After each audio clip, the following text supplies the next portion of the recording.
we missed the playoffs by that one game. So we knew we were going to have a pretty good team the next year. And we were a doggone good team, and then we got made sometime during the season. That was sort of like the missing piece.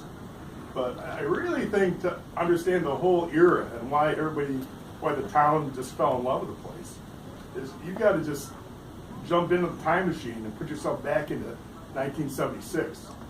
There's no ESPN, there's no TNT, no Instagram, the only thing tweeting were the birds. I mean, you actually had to communicate and talk with your friends and neighbors to share experiences and get information. So I think the interpersonal communication really got people to fall in love with the Cavs. I mean, number one, if you listen on the radio, you listen to Joe Tate, that's like listening to the voice of God. I mean, you knew what he was going to say before he said it, but he had a certain flair to the thing about that. And the community just, during the playoffs, the community just went nuts. I mean, I remember people would take their bed sheets and spray paint "Let's Go Cavs" on the thing and hang it from their porch or something. You couldn't print up something from your computer because there weren't any personal computers or printers. So there was that stuff.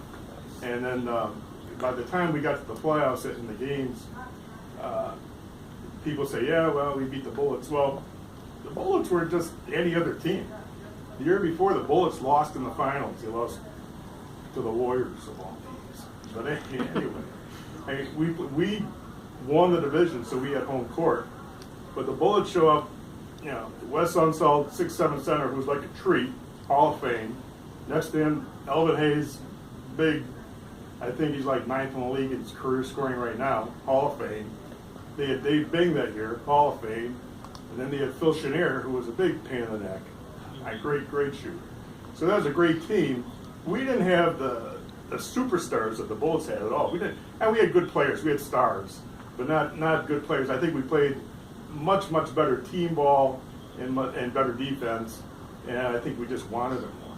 And the team, the community recognized that and fell in love with them and stayed in love with them for years.